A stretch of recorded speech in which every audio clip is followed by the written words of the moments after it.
Hello, my name's Matt, and I have decided that I'm going to record this tutorial for everybody out there who has tried to set up the FCB1010 to work with mainstage and failed. And I wonder why. It's probably got something to do with one of the following 2 or 3 things.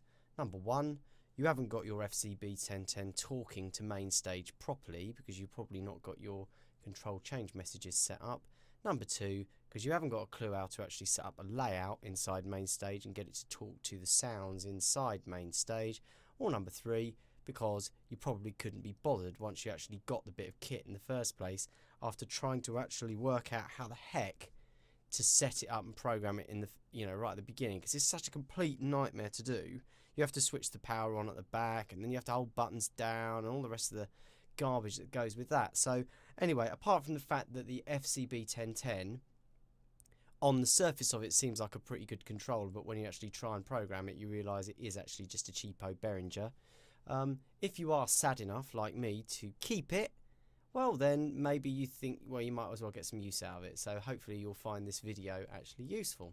So I'm just going to give you some quite straight talking, straightforward tips on how to do it, because there's a lot of stuff out there on the internet. I mean, there's one other guy on YouTube who's recorded 3 fantastic videos, and they are amazing, except that if you're like me and you're a bit of a dummy, well, you know, it's all very well, but I just want to put it in plain English. Right, here's what you do.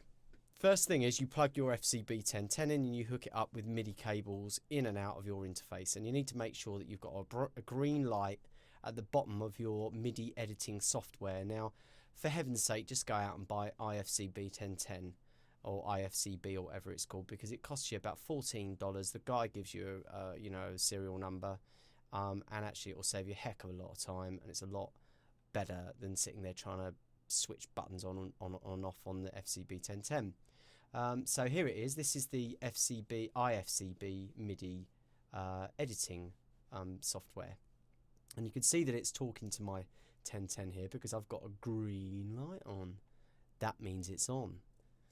Anyway, so and actually let's just do a quick fast forward. Right, that's my button 1, and you can see that I've got it programmed to control change message number 16. Number 2 is programmed to 17, 3 to 18, 4 to 19, 5 to 20, all the way through to number 10, which is, yeah, you can add up. It's 25. Excellent. Okay, so we've done all of that. Now, quick tip, if you really just want to cheat, then just do it the same way as me. If you personal message me and I'm feeling charitable enough, I might even actually just do a save as and save you this setting and email it to you or something, because it's probably only going to be about 20 kilobyte or something, and I'm sure that won't break my internet, as long as I don't get millions of people asking me for it. Or maybe I'll just host it somewhere or something.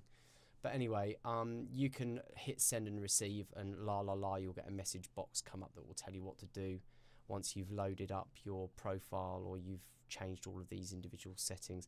Just make sure that the switch is enabled, make sure that you've got value up to 127, and make sure that your expression pedals are separated by their own control change messages.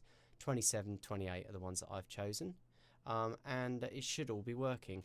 There are only 2 buttons on the FCB1010 that you can't actually use with mainstage, and it's your up and your down, which is very annoying, because it would be quite nice actually, wouldn't it, if you could actually use that in mainstage, but they actually are hardwired into the FCB1010 controller itself. And see these digits here, they actually relate to your program change messages, so the banks, if you like, of control change messages that you've got kind of stored.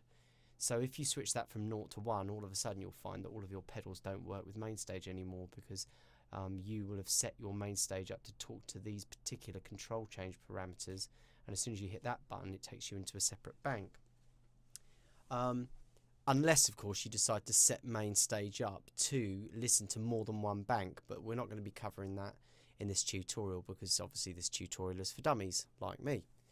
Anyway, so to recap, you need to have every one of these buttons in your FCB1010 giving you individual separate control change messages that it's obviously sending off into mainstage to make the parameter change in the software. You have to make sure that everything's up to 127, and you have to make sure that the switches are enabled as well. And in the next chapter, I'm going to show you how to then set up a layout onwards and upwards.